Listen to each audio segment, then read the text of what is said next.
This is the peaceful town of Ciudad Rodrigo, which is on the Spanish border and was one of the key Spanish forts.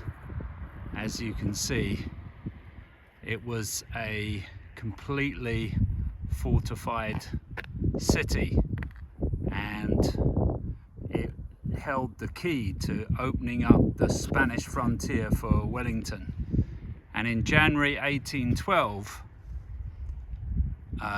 basically Marmont was, the Marshal Marmont was actually given command of the French army, and Wellington decided to steal a march on him because basically Marmont had lost a lot of soldiers that were sent to Russia because of Napoleon's campaign there.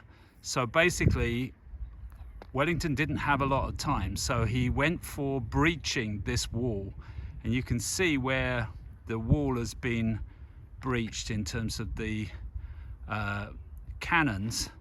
The British siege cannons were put on the hills over there, that long ridge just beyond the railway, and the British troops were formed where the flats are now, where a convent was, and they had to scale all these different defences, these trenches, and had to do so in the middle of the night at the same time that they were being fired upon by cannon and musketry.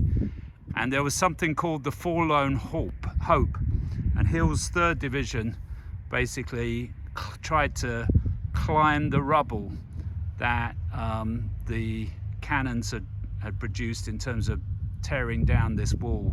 None of that grass was actually here.